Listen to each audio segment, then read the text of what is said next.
Thanks so much, Dina. I really appreciate that generous introduction, and it's such a fine thing to be back in Tulsa. It's my third time here, and each time I'm treated so warmly with great hospitality. I want to thank you, Dina, Dennis, and so many others. My trips also afford me the opportunity to see old friends from New York and other parts of the country who I've worked with on Folk City and other projects. And just to really appreciate Tulsa and what it's becoming. I mean, this is a city in ferment. I'm tremendously enjoying myself. Yesterday I spent most of the day at the Tulsa Historical Society. I just went by myself. I think I might have been the only person in the building. Really very curious about the Tulsa race riot of 1921. I just plunged into the documents, the photographs, some of the archival documents, the first-hand accounts by the American Red Cross, and just really overwhelming. Quite a massacre, a pogrom, really, in 1921. And following, I went to the Greenwood District, just by the minor league ballpark, and it was very reflective. To me, the John Hope Reconciliation Park is just very serene, meditative, and I learned about the 2021 commission to commemorate the event, and it gave me hope. You know, at a time when our political culture is so poisonous, to see such a beautiful park and to read about the commission and what it aims to achieve in a few years. So just really great to explore the city while I'm here. So today's talk, the goal of my presentation is to try to deepen our understanding of Dylan's performances from 1963 to 1965 at Newport. Maybe even reframe the bigger picture of Dylan, quote, going electric, what it meant, why it was important, why it was significant. Aim to do this by examining the Greenwich Village folk music scene from which Dylan emerged in the early 1960s, a scene that really fostered a sense of community and an activist consciousness, but also encouraged individuality. So I want to really focus on those ideas and consider those ideas against the backdrop of the Newport Folk Festival. The Newport Folk Festival, whose mission was to discover, preserve, promote a range of musical traditions, and in the process break down barriers among Americans, foster social harmony. Newport really became a sanctuary for homegrown traditions, humanist values, and but those traditions and values were meant to be relevant in the present, not just to create a museum, but to be kind of a laboratory for social change as well. So I want to think in those terms about, you know, what Dylan meant, what he embodied against the backdrop of the village scene and Newport. And of course, those notions of individuality, you know, embodied in Dylan and community with really epitomized by Pete Seeger on this initial slide.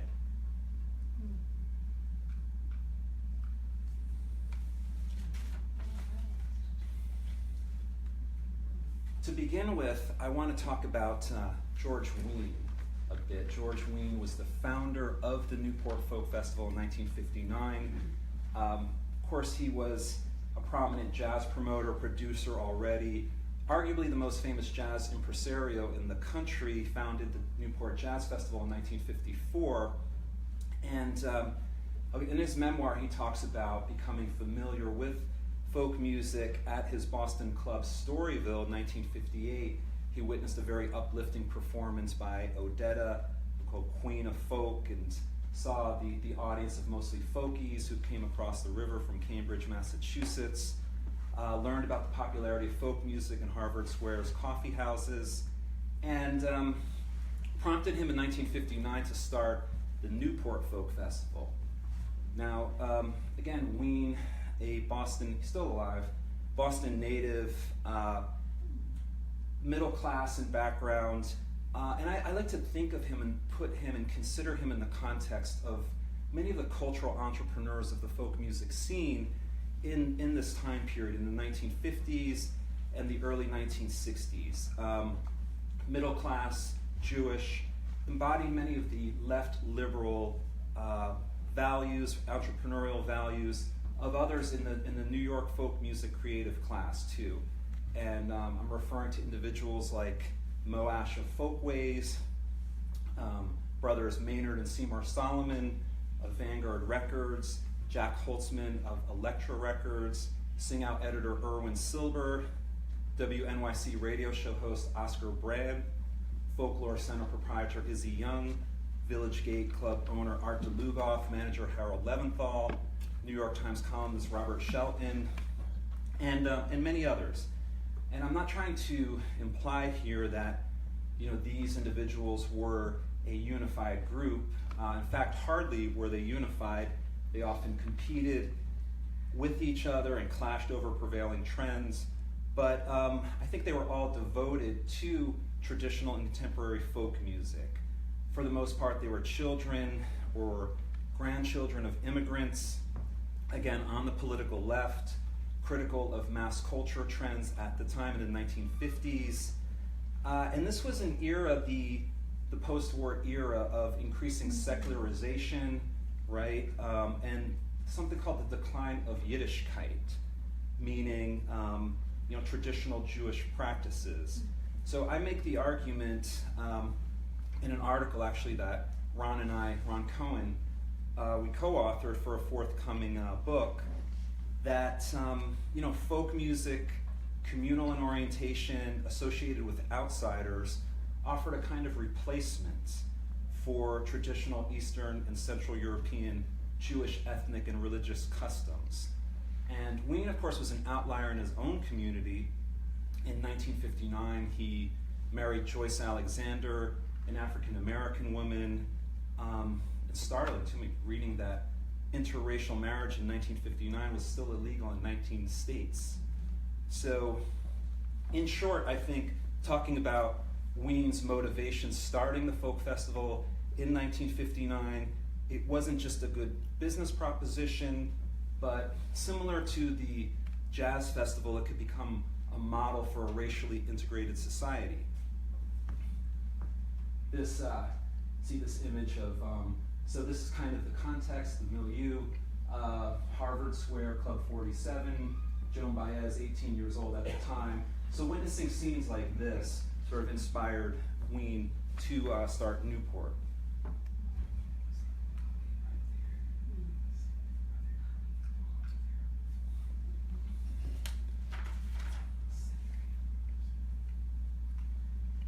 First festival in 1959, 1960, the first two festivals at Newport's Free Body Park. Ween presented a diverse lineups of bluesmen, bluegrassers, city billies, pop acts, gospel singers, all under the broad banner of folk music. So what a broad term it was, a very baggy term, hard to define. Admittedly, Ween was a novice, a folk music novice, and so he consulted some heavyweights in the industry to consult him. Of course, among them was Albert Grossman, manager of Odetta, owner of the club Gate of Horn in Chicago. Ween and Grossman became partners and formed the Production Artists and Management Associates. And Grossman really advised Ween to aim for variety at the first festival, the first two festivals. Not a surprise, Pete Seeger received top billing. The 1959 festival, emceed by Studs Terkel, by Oscar Brand. Pete was elegantly introduced as America's tuning fork. The first one in 59 was attended by about 12,000 people, 2 days, July 11th, July 12th. 1959. Some of the highlights, maybe you're familiar, included Joan Baez's performance. She was just 18 years old at the time, sort of like a soulful debut performance by Joan Baez. 1960,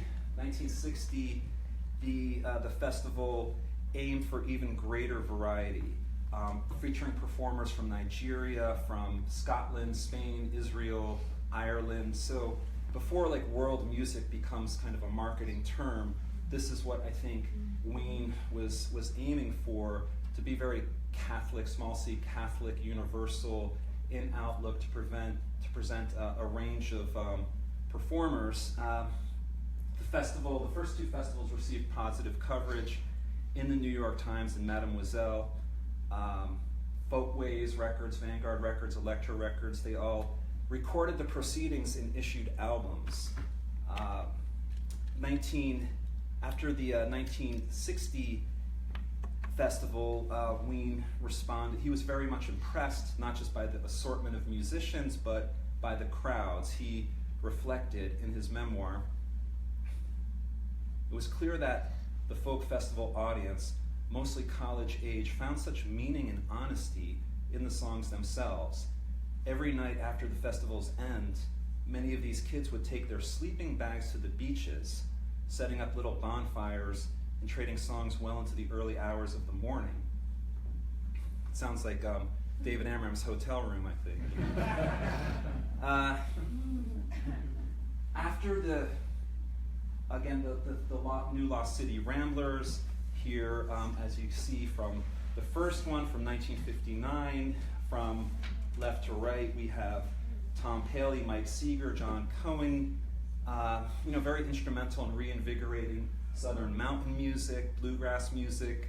During the folk music revival in New York, quote, City Billies, they studied the Library of Congress field recordings and really tried to aim to replicate Southern folk styles. They kind of viewed themselves as caretakers of old-time music, aimed for an authentic expression, not sort of a polished version for a major label. So here they are at the inaugural festival. I want to read a quote, another brief quote. Albert Grossman, after the '59 festival, in an interview with New York Times columnist Robert Shelton, said, quote, "The American public is like Sleeping Beauty, waiting to be kissed awake by the Prince of folk music." And I think that kind of, we should pause for a second and think, we all know, the commercial boom of the folk revival began roughly 1958. People often cite, what triggered it was the Kingston Trio's Tom Dooley. But I think we should talk a little bit about the bigger backdrop for a second. Why did folk music have such broad appeal in cities and college towns in the late 1950s? And I like to talk about some of the, what were some of the alternatives in mass culture at the time? Well, go back and read cultural critics, for example, Dwight MacDonald, and hear much of the commentary of the period. Mass culture was tasteless, it was mindless, it was stale, trivial, it encouraged conformity, embodied in television sitcoms, in Hollywood movies, Pulp Fiction, radio serials, hit songs. Against the backdrop of the Cold War, the nuclear arms race intensified in the late 1950s, cast a chill in American culture. Corporate America is becoming increasingly influential. White-collar employment, there's a decreasing sense of control. There are many popular sociological novels referring to this, the sort of the man in the gray flannel suit, that whole genre in the mid to late 1950s. So, folk music in the late 50s, I think by contrast, people talked about the depth of meaning of it, that, not trivial like pop music at the time, and at the time, of course, Elvis had joined the army, rock and roll had a surge of excitement in the mid-50s, as we know, but now burdened by payola scandals. Many of the songs aimed for teenagers, kind of superficial in lyrics, sort of the Moon and June, Baby, I Love You, that kind of thing, not really reflecting the realities of people's lives. Whereas folk music, of course, was very much more encompassing.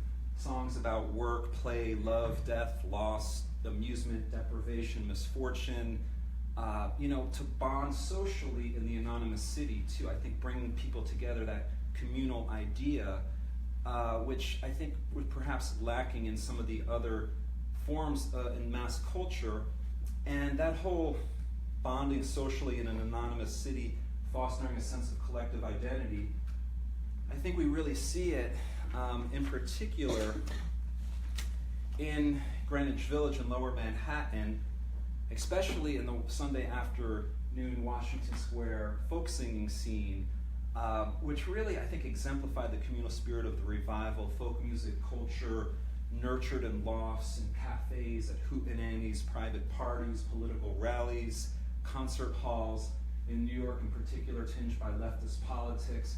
But that whole communal spirit in the anonymous city, a place where you can go, often from all over the city, from the Bronx, Brooklyn, Queens, descending to Greenwich Village, going to the park, bringing your guitars, banjos, mandolin. It was very much an amateurish scene, but professionals were there too, congregating, exchanging ideas in the square, creating a sort of a synergy that honed the skills of many, kind of coming to embody the village counterculture and cooperative ethos, singing songs like Michael Row the Boat Ashore, Blue Tail Fly, Hey Lolly Lolly Lo, This Land Is Your Land. So, I really think this is sort of the spirit of it. And this also raises the question, okay, the park. This is a map, just a blow-up of a map that we used in the Folk City exhibition, Lower Manhattan. The rectangular there is Washington Square Park.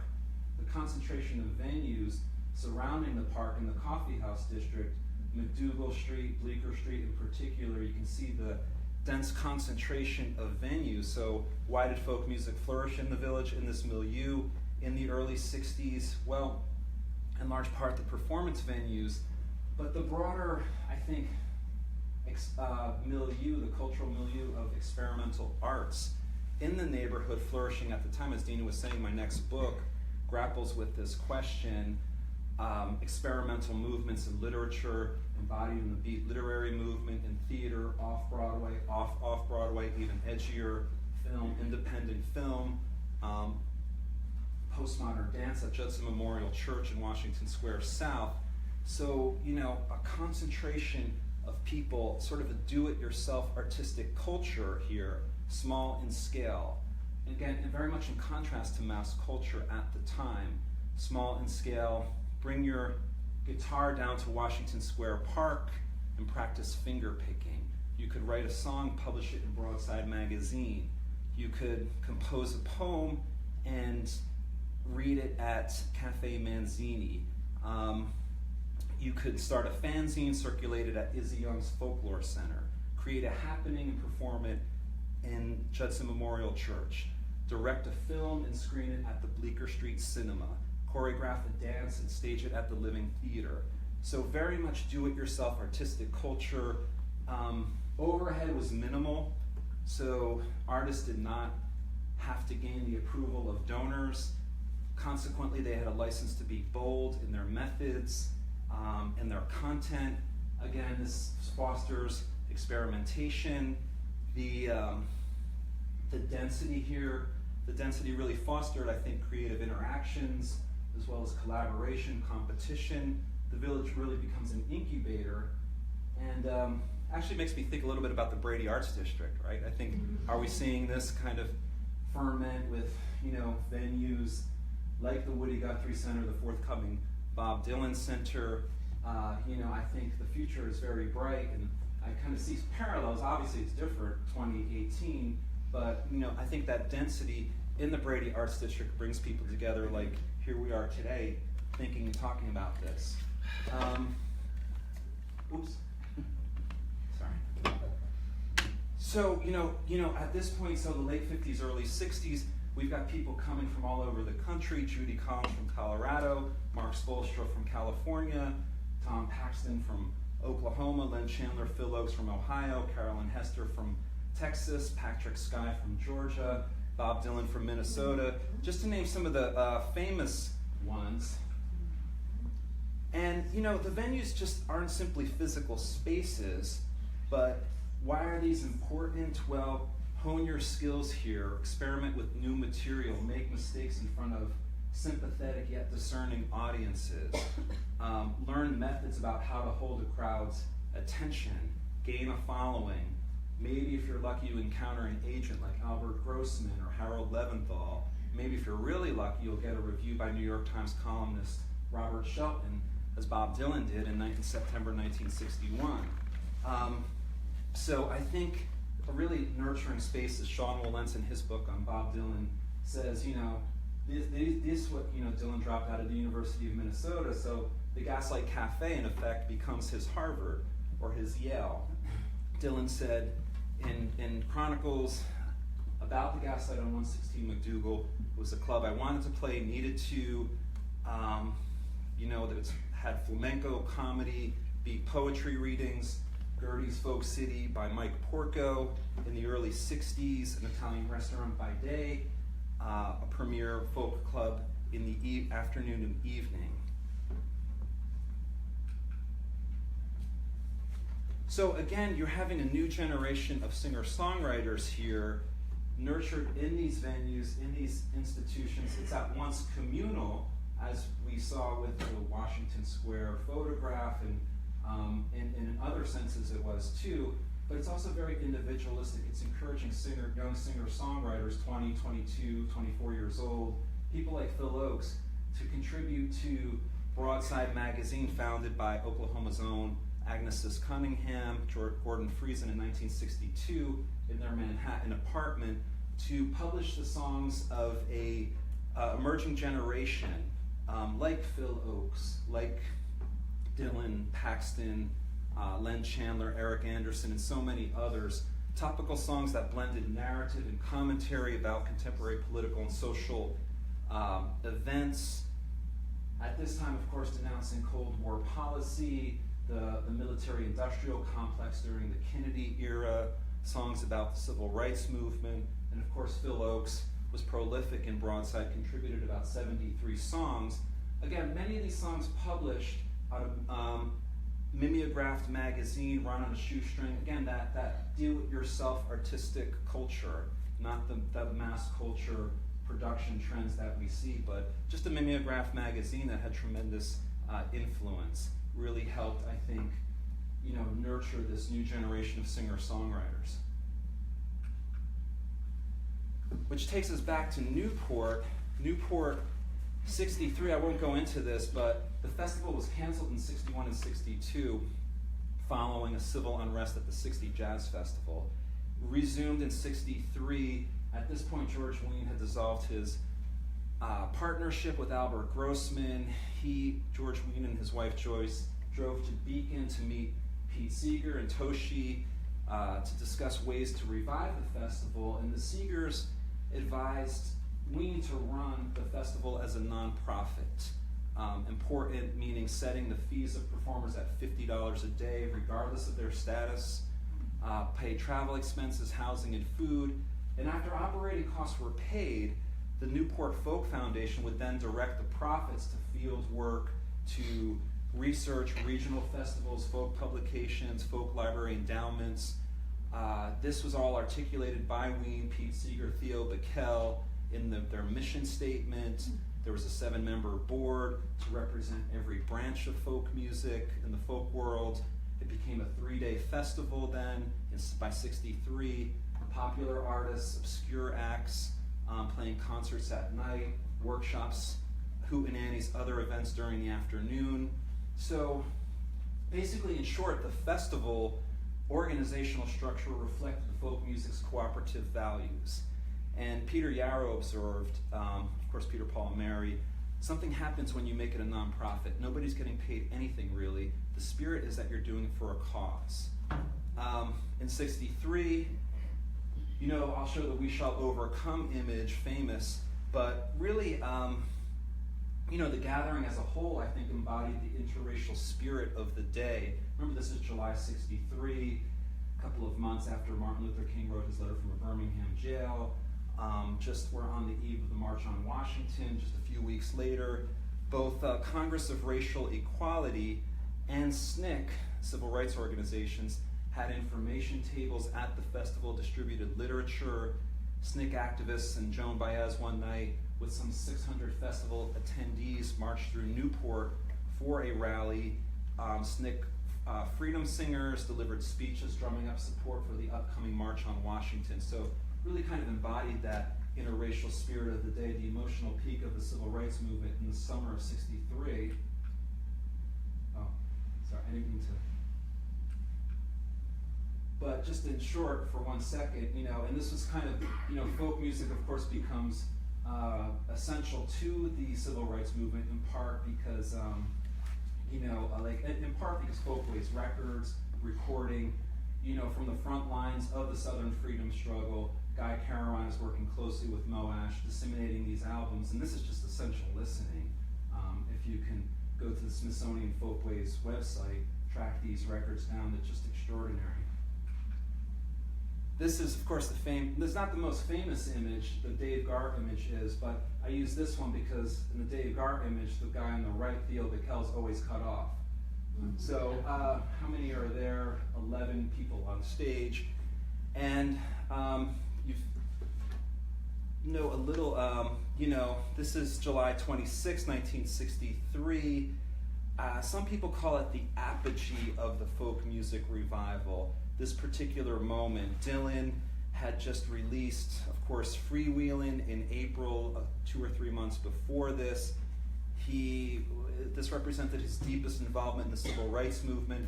A couple of weeks before, Newport visited Greenwood, Mississippi with Theo Bickel and Pete Seeger to perform for civil rights workers at a voter registration rally. Friday night drew to a close. Dylan played Talking World War III Blues, Hard Rain's Gonna Fall from, again, Freewheelin', and performed With God on Our Side, Talking John Birch Blues, very uncompromising songs. The crowd was very attentive and engaged, kind of reinforcing media depictions of him as a spokesman of a generation, protest singer. And for the finale, came back to stage. He beckoned Pete Seeger, the Freedom Singers, Joan Baez, Peter, Paul, and Mary, performed Blowin' in the Wind. And, the significance was immediately apparent. The group on stage was interracial, intergenerational, singing about peace, about war, about freedom. And then, the last verse, the crowd erupted into cheers and they came on stage for an impromptu encore, linking arms as you see, singing We Shall Overcome, again for some like the emotional climax of the movement, of the folk music revival.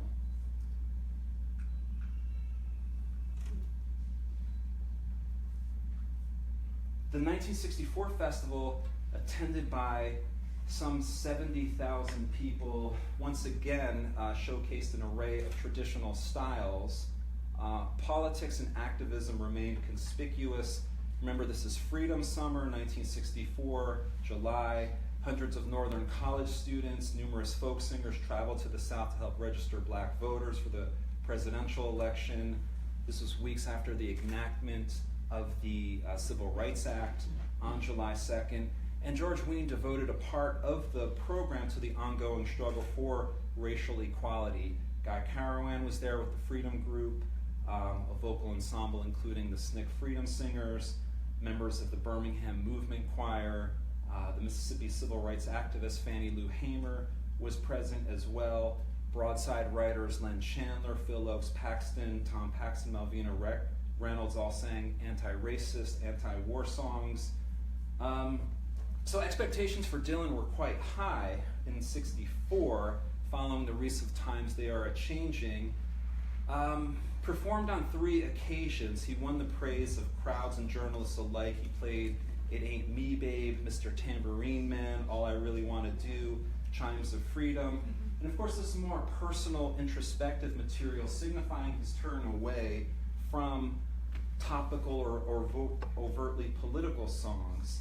Kind of had a nonchalant manner on stage, kind of a departure from his 1963 purposeful approach.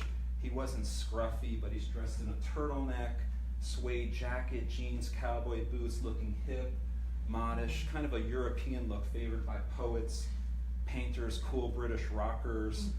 And in fact, the kind of evolution, and Barry Ullman and I were talking about this the other day, troubled the folk music community.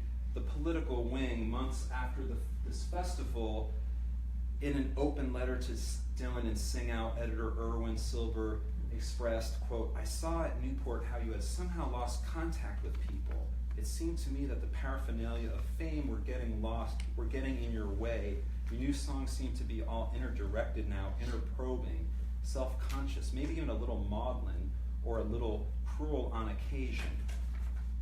Paul Wolfe in Broadside blasted the self-conscious egotism of Dylan in comparison with the idealistic principle of Phil Oakes. Oakes did not like being compared in this way, responded to this. Around this time, too, Johnny Cash wrote a letter in defense of Dylan, like, leave him alone, that kind of tone. And of course, Dylan lacked the ideological commitment, political acumen of Oakes. Oakes was a journalism major at Ohio State before he dropped out. But his focus was not on party politics. He was not preoccupied with liberalism or radicalism, but rather the zeitgeists, and he was obviously very perceptive and intuitive, identifying the hopes and fears of the nation. But of course, not surprisingly, his songs created expectations that he would become the great protest singer, the voice of a generation. But the people in his circle knew that he desired autonomy. He rejected labels. In fact, I argue in this article that the rousing group rendition of "We Shall Overcome" in '63 was for him exceptional, not typical. In a folk music culture characterized by communalism and solidarity, Dylan was individualistic and very much a loner. And in fact, in many ways, he really didn't fit in at the Newport Folk Festival at all.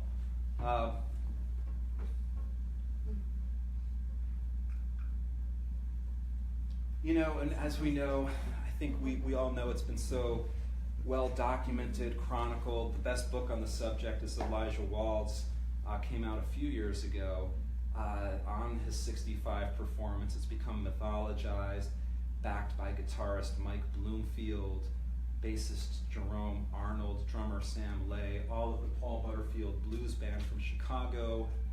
Al Cooper performed with him on organ, Barry Goldberg on piano. Dylan famously or infamously went electric on Sunday, July 25th. Why did he do this? Well, of course, a few months earlier, he had released Bringing It All Back Home, which was half acoustic, half electric. So, not a terrible surprise, right? And there was an incident right before he performed involving Alan Lomax, the folklorist, who introduced the Paul Butterfield Blues Band. It was very condescending and patronizing, and actually led to a brawl between Lomax and Albert Grossman. And Dylan became really ticked off when he heard these condescending remarks. Some people suggest this is the reason why he decided on the spot to, come up with this band, take the stage. They followed an impromptu rehearsal the previous night that lasted in the wee hours of the morning. This is sound check. Dylan and his band took the stage the first half of the evening of Sunday, July 25th, a little earlier than he had expected. I think that's interesting. Intending just to play 3 electric songs for about 15 minutes. Peter Yarrow made the introduction, saying something to the effect he has limited time, and maybe that caused some people to be concerned in the audience. He's going on quite early, sandwiched in between obscure acts. Following the introduction, the band broke into Maggie's Farm, Bloomberg's fierce guitar, what a virtuoso, right? Mike Bloomfield. Alternating, sparring with Dylan's howling vocals, and famously the response. The response, a mix of boos and cheers, a shocked crowd of 17,000 people, pause, and then they do a tight performance of Like a Rolling Stone, the first time Dylan had played it in public. The band then botched the song Phantom Engineer, which was ultimately titled It Takes a Lot to Laugh, It Takes a Train to Cry. So 3 songs, about 17 minutes, a lot of dead space because they're tuning. They left the stage, chorus of boos, cheers, whistles, shouts of more. And by the way, you can listen to this, right? Did you know this is available at the Library of Congress, the American Folklife Center, the Bruce Jackson and Diane Christian collection. you can go visit. There are restrictions on the collection, but it has the entire performance of Dylan in 1965 for researchers in DC. So they came, the frenzied crowd called for Dylan to return. Yarrow prompted him. He was prodded by Ween too. Dylan came back clad in his black leather jacket, did It's All Over Now, Baby Blue, and Mr. Tambourine Man. Then left the stage for good. As soon as he departed, the disputes began about the performance. Just in conclusion now, accounts differ depending on point of view. Memories became foggy, selective, and more than a few commentators mythologized the event. Of course, the question of booing, to some it was a response to playing electric instruments at a folk festival, but this is probably implausible, right? Because in the past, few at Newport had seemed to mind the use of electric instruments by individuals or groups such as John Lee Hooker in 1963 or the Staple Singers in 1964.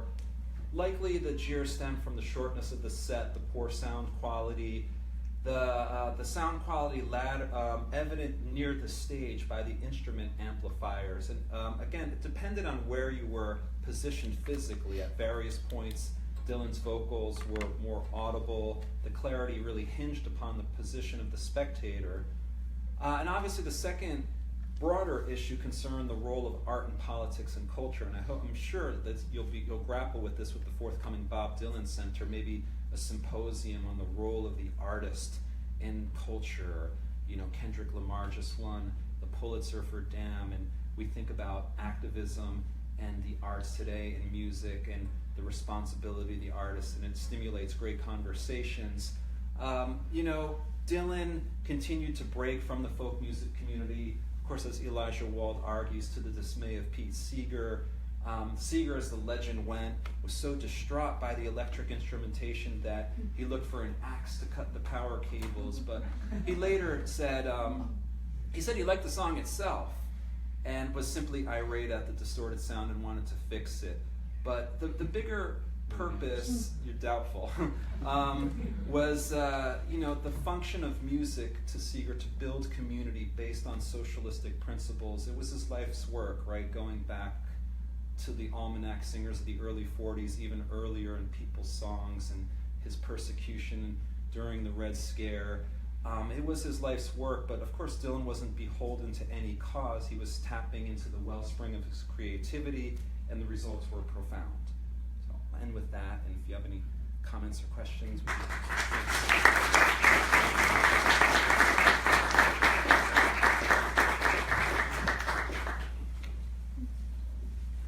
Yeah. I was thinking earlier when you were talking about Greenwich Village. Mm-hmm. If you trace the kind of the bohemian nature of Greenwich Village back, how far back can you go and think of it in this term? I think especially, Rich, going back to the 1910s, there's a concentration. The movie Reds depicts this to some degree. Figures like Emma Goldman, Max Reed, John Eastman, advocating socialism, communism around the time of World War I. It really flourishes. There's a real concentration of activists. Margaret Sanger with Birth Control, The Masses were published, Small Magazine, to champion a lot of these leftist ideas. And I think, people moving to the village in the 20s and 30s and the 50s and 60s were often cognizant of their predecessors, and they said, those days were great, but here we want to leave our mark and make our own contributions. Concurrently, there was often the thing, the village is dying, the village isn't what it used to be, lamenting the decline of it. That was the golden age. Now the tourists are flocking to the neighborhood in greater numbers. It ain't what it used to be. So you would often hear those laments. But I would say the 1910s, you really see it really gaining attention for this bohemian, countercultural, leftist spirit. Any insight as to why the village back then? Well, partly affordable rents, partly the kind of the idiosyncratic nature of the neighborhood. It's off the Manhattan street grid, so it's a bit quirky. I would think, but particularly like lower Manhattan, had a certain kind of atmosphere that kind of encouraged this. And it was all a small concentration. It really was. I mean, not that many people. I think you read accounts, you might have the impression we're talking thousands, if not more, but we're talking scores of people congregating at places like Mabel Dodge's salon on Lower Fifth Avenue for exchanging ideas about the latest political events of the day. So there were spaces, off-Broadway theater to venues emerging there in the 1910s to nurture these ideas as well. Mm-hmm. I think it's interesting, that dichotomy between Dylan and he's like the epitome of American, individualism and self-determination, and yet he's part of this communal thing at Newport that was more socialistic and communal, and he's like in this button up against that. You mentioned that, and I think that's part of, maybe what made Dylan who Dylan was. Yeah, I mean, I think absolutely, and I do think the "we shall overcome" what kind of gave the idea that he was really devoted to causes was an anomaly, but not truly representative of who he was. He never wanted that mantle, always rejected it, was always oversimplified in the media, on magazine covers of being this or that, but never sought it out. But not surprisingly, a lot of his music would suggest that he's part of a bigger cause. And I think we argue in Folk City that, I think Dylan believed that attachment to any cause would lead to him becoming stagnant as an artist. The second that he began to preach, he would sort of lose his individuality. And so his distance, his detachment, I think was the common thread, though he's always reinvented himself. But you do see that individualism, that kind of outlaw loner spirit. Yeah?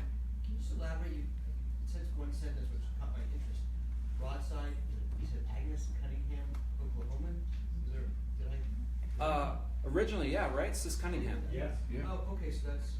Yeah, Sis Cunningham from Oklahoma. When did she go, Ron, to New York?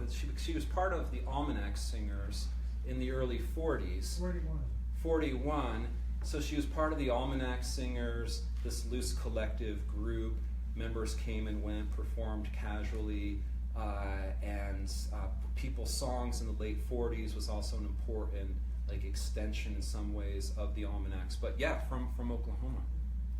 And started in '62, Broadside, really very critical magazine. It's here in Ron's collection, right at the center.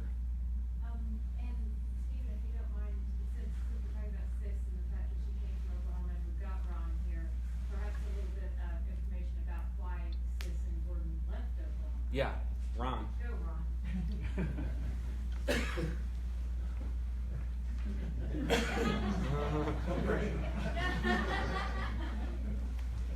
Remember. Their book. I didn't their autobiography. It's called Red Dust and Broadsides. As Red Dust refers to Oklahoma. Sis and Gordon were members of the Communist Party in Oklahoma in the late 1930s. And around 1940, the state had a Red Scare. And they raided the Communist Party bookstore in Oklahoma City. And they arrested the leadership of the Communist Party. So Sis and Gordon went underground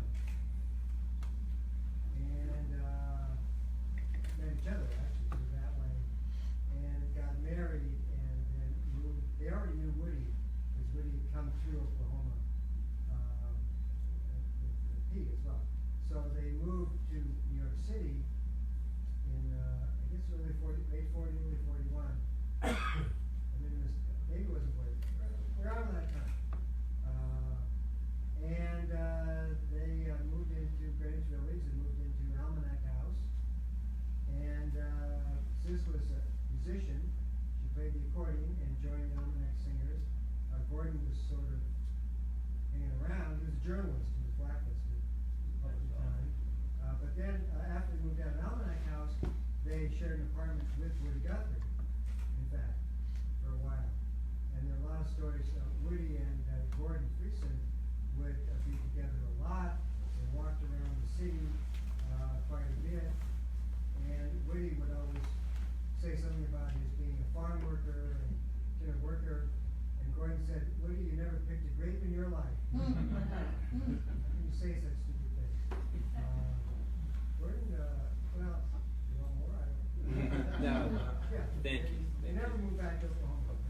Thanks. Lived in public housing in Upper Manhattan, and often were so generous. Talking about Eric Anderson, when he arrived, he lived with Gordon and Sis for about a year. They were very generous people, two of the great individuals, part of the folk revival. You can't say enough about them. Gus? Yeah, I have two questions that are unrelated, and one's kind of informational. I think you said something about the amps on stage. So was the sound arrangement that there was no PA, or there was no just the vocals were going through the PA or something like that? Do you know? Yeah, well, up at front, yeah, the amplifiers, but the instruments went through the amplifiers, so you could barely hear Dylan's vocals up front. You could hear him 100 feet back. Right. So they amplified the instruments. Yeah. And so this is why I think Seeger was irate. Like, we can't hear Bob's vocals. You know, he was really furious about that, and apparently his dad had a hearing aid, Charles Seeger, and Charles Seeger was distraught too, so that worsened the situation for Pete. Your second? The other question is the view of him as this kind, feeling, having loved the Beatles, pop music that's coming out at the time, and in some ways, like, embracing something of that mass culture, Yeah. that, admittedly is becoming maybe more interesting than it was in the 50s, but... Right. Yeah, I think so. I mean, even going back to Kingston Trio, many purists, so-called, denounced Kingston Trio as pop folk, more dismissive, but Dylan had praise for Kingston Trio, and he loved the Beatles too, as we know. So, yeah, I think we often use the term sponge, that he was so absorbent, and it was from the first minute, and always talked about as linked to Woody Guthrie when he first arrived, but he was drawn from so many more sources in mass culture, listening to Harry Smith's anthology from 1952, and engaging in conversations and latching on to the likes of Dave Van Ronk in the Village, the quote mayor of McDougal Street, Ramblin' Jack Elliott, Izzy Young, embraced and engaging in conversation and reading voraciously. So he was very eclectic, absolutely, and very inclusive in this regard. We talk in Chronicles about going to the New York Public Library. I don't know how much of this was exaggerated, but just drawing from as many sources in Americana as he could, and not exclusive. So yeah, that's a point well taken. Yeah, Dennis? What was the relationship between Dylan and the Butterfield Blues Band? Have they worked on bringing it all back home? Yeah, Al Cooper, well, no, it wasn't part of the, I don't know if they worked on bringing it all back home, but I think they sat in on some sessions. Can anyone help with this? Mitch? I was nowhere near so, let's see. He met Bluefield in Chicago. Yeah. And Bluefield was walking around barefoot with a guitar in the rain without a guitar case. Mm-hmm. Wow. And they got together, and instantly Bob knew that this was a guy he wanted to be making sounds with. Yeah. Did he work on bringing it all back home? I don't think he worked on bringing it all back home. I think that came later, but. He did on Highways. They'd already recorded like Rolling Stone and some of those songs for Highway 61 before Newport. Right. So the inspiration to have Cooper and Bloomfield come back was, at least the story that I read in a few places, that he said to Al Cooper, he said, "Hey, you want to play with us and try and recreate what we did back in the studio?" And so it wasn't released until August, and this was in Right. July. But Yeah, in fact, that was the first time Like a Rolling Stone was performed in public, was at Newport, and they did a real tight performance of that. Really close to the recording, which Yeah. we used that in the 65 and 66 Mhm. too. Yeah. And kind of get more cosmic amphetamine. Nice, great. Yeah. Great. Yeah. Well, thanks to the George Kaiser Family Foundation, Ken, the black leather jacket Oh. that you see wearing here, as well as the oversized tambourine that was the inspiration for Hey Mr. Tambourine Man, are in the archives that have been brought to Tulsa. I It's heard really that. exciting. Congratulations. Yeah, and I talked to Michael Chaikin, who, I live in Brooklyn. This is funny. He lives about a block from me in Brooklyn. Go, what are the odds? But he was telling me about that, and I read it in articles as well. The black leather jacket is here, so that'll be one of the wow objects, right? I mean, And the tambourine. and the tambourine too. It's very oversized and has the old leather case. Oh, that's brilliant. Yeah. Good. Well, can't wait to see it.